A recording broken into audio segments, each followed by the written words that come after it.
The information in this video is based on my personal experience with getting clean in tricking. I acknowledge that not everyone wants to get as clean as they possibly can, and that's completely fine, but this video is for those who really want to get cleaner with their tricks and to get as clean as possible in the end. But anyways, let's get into the video. So, if you wanna become as clean tricker as you can, first you gotta understand that getting clean doesn't happen by itself. You could in fact train years and years, but if you are never paying attention to the things I will be talking about in this video, your tricks might, or actually they are most definitely not going to get as clean as they could get. Nobody's tricks are super clean when they start tricking, and it will not happen by default. For some, getting their tricks clean is easier, and for some it's harder. But as a disclaimer, I really wanna stress out that I'm not claiming that my tricks are perfect or even super clean, even though that's what people usually seem to claim. But anyways, they are definitely a lot cleaner than they would be without me really putting the time and effort into pushing them into the direction I wanted to get them at. Cleanliness of tricks is something that is also quite subjective, but to some extent we all can see when a trick is clean and when it's not. Making your tricks and tricking style cleaner is a process that requires a lot of effort, intention, time, and often sacrificing the efficiency of your tricks. It doesn't happen overnight, and it requires consistent attention for optimal results. There are so many specific muscle contractions that need to happen at right times when making your tricks cleaner, and on top of that, most of them gotta become automatic to the command, do this trick clean, because you can't multitask and process everything at once. It's about changing one thing at a time, and with incredibly high amount of reps making the commands automatic. Doing the trick clean gets easier with the right training and over time, but it has to always be in your head at some level. I wanna stress this out. It's not that I can only do clean tricks now that I have learned how to do them. If I want, I can focus on efficiency, for example, by not keeping my knee straight all the time during a cork or not pointing my toes and making the trick less clean by that. That makes the tricks less beautiful but more efficient. If I want, I can also do super half-ass tricks if I feel like, but usually I don't. But for the sake of this video, I did some pretty bad looking tricks for comparison with a good technique. And doing them, it really made me realize how much more energy doing the tricks clean actually takes from me. Now I really understand how much energy the clean technique takes. Let's next talk about the quality over quantity mindset. If you wanna be able to trick as clean as you can, or at least cleaner than now, you gotta apply the quality over quantity mindset most of the time when training.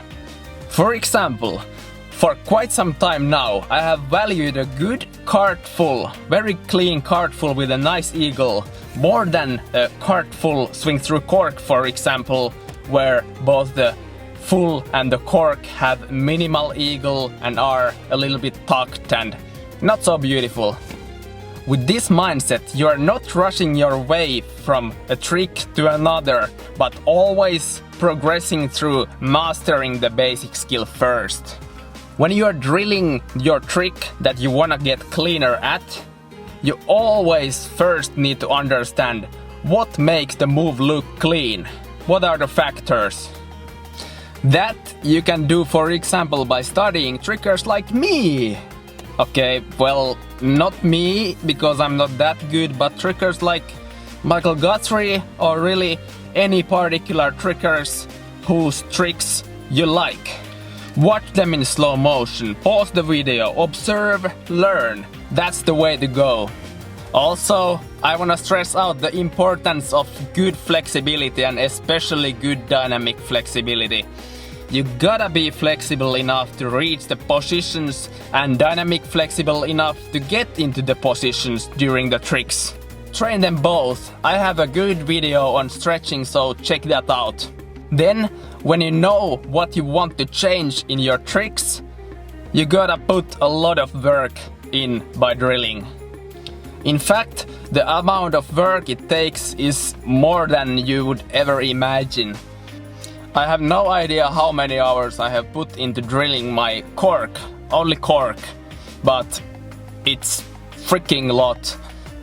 And that's just a cork. I have so many more tricks to do than just a cork.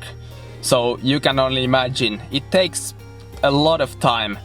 But let's next discuss how you should drill the tricks, because that's not really that straightforward. It's not just about doing the tricks over and over again. So always when you are drilling a move to make it more clean, you are focusing on doing the modification you wanna get at each rep. At first nothing might happen and you are not able to modify the trick as you would like, but over time, as you keep repeating the move and thinking about the modification that you wanna make, you will be able to successfully change the way you do the trick to a better direction. First, it can be a very slow progress and you are only able to change a little bit of the trick, but then it's just about continuing the process and eventually you will get the trick very clean. After many reps, this is still not automatic. You still gotta choose to be clean when you do the trick, instead of being efficient, for example.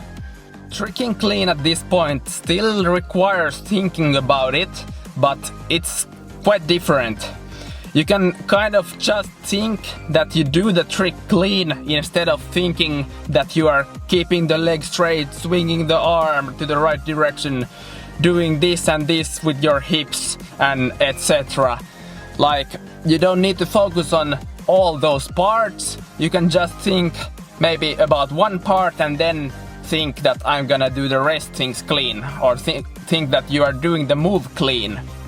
And this happens because the process has gotten automatic and everything is now associated with the clean trick mindset that you are applying.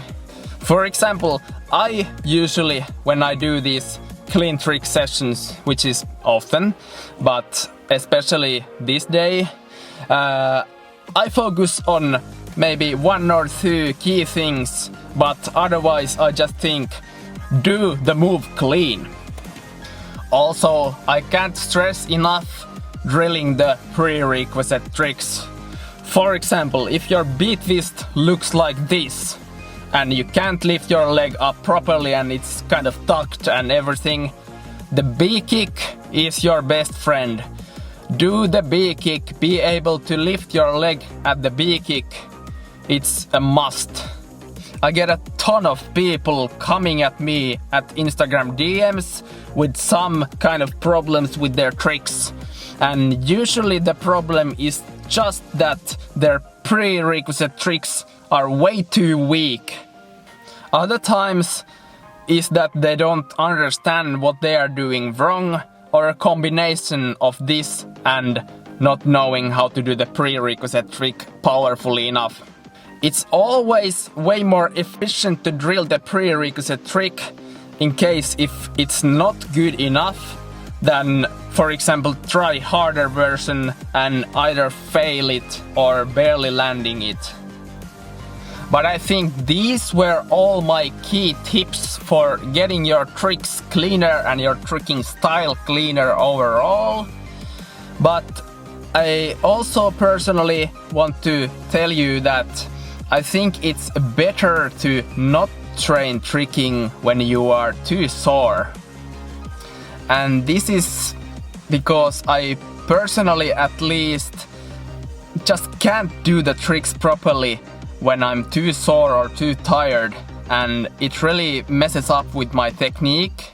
And of course, if I would have just rested that one day, the next day's session would have been so much better because I would have had so much more energy. So usually when I'm too sore, I do some kind of conditioning, whether it's a little bit of stretching or dynamic stretching or upper body calisthenics or lower body training. Like I have a video on the lower body exercises I do. I used to train over soreness in the past, but it wasn't really beneficial at all, and I just got injured because of that. Just thought I would mention that in the end because it goes hand in hand with the quality over quantity mindset I was talking about earlier, which you should definitely add to your brain. I don't know. I hope you enjoyed this video and hope to see you in the next one.